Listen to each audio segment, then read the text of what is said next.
ഒടുവിൽ തിരിച്ചറിവ്. The pocket dynamo is back. Hi guys, welcome to sports diary.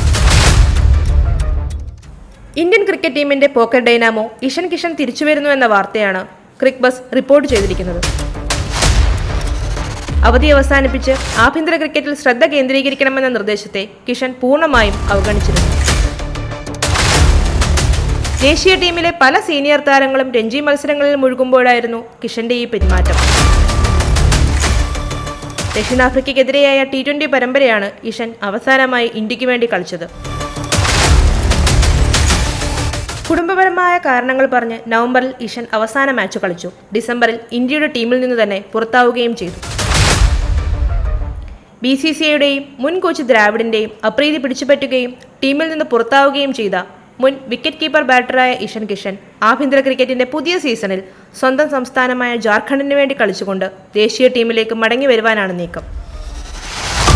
BCCIയുടെ കരാറിൽ നിന്ന് പുറത്താക്കപ്പെട്ട കിഷൻ ഈ വർഷം ഒരു മത്സരം പോലും ഇന്ത്യക്ക് വേണ്ടി കളിച്ചിട്ടില്ല. താരപ്രഭയിൽ തിളങ്ങി നിൽക്കുമ്പോഴായിരുന്നു BCCIയും കോച്ചും ഇഷനോട് ആഭ്യന്തര ക്രിക്കറ്റിന്റെ ഭാഗമാകാൻ ആവശ്യപ്പെട്ടത്. ഈ താരപ്രഭ തന്നെയാണ് കിഷനെ ദേശീയ ടീമിന്റെ കരടാക്കി മാറ്റിയതെന്നും മാധ്യമങ്ങൾ റിപ്പോർട്ട് ചെയ്തിരുന്നു. ഇപ്പോൾ ജാർഖണ്ഡിന് വേണ്ടി രഞ്ജി കളിക്കുവാൻ ഇഷൻ തിരിച്ചു വരുമ്പോൾ ക്യാപ്റ്റനായിയാകും തിരിച്ചെത്തുക എന്നും വാർത്തകളുണ്ട്. ഈ സീസണിൽ മികച്ച പ്രകടനം പുറത്തെടുക്കാനായാൽ ഇഷന് BCCIയുടെ നല്ല നടപ്പ് പട്ടികയിൽ ഇടം പിടിക്കുവാനും ദേശീയ ടീമിലേക്കുള്ള വാതിലുകൾ തുറക്കുവാനും ഇടയാകും.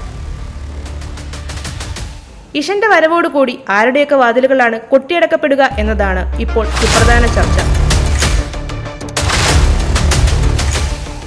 തിരിച്ചുവരവ് നടത്തിയാലും ടീമിൽ ഇടം നേടുക എന്നത് കിഷന് അത്ര എളുപ്പമാവുകയില്ല. പരിക്കുമാറി KL രാഹുലും ഋഷഭ് പന്തും തിരിച്ചെത്തിയതും സഞ്ജു സാംസൺ ഈ കഴിഞ്ഞ ശ്രീലങ്കൻ പര്യടനത്തിൽ ഇടം നേടിയതും വെല്ലുവിളികൾ തന്നെയാണ്. എന്നിരുന്നാലും നഷ്ടപ്പെട്ടു പോയ തന്റെ പ്രതാപം വീണ്ടെടുക്കുവാൻ കിഷൻ കളത്തിലിറങ്ങുമ്പോൾ ആരെല്ലാം വാഴുമെന്നും വീഴുമെന്നും കണ്ടുതന്നെ അറിയണം.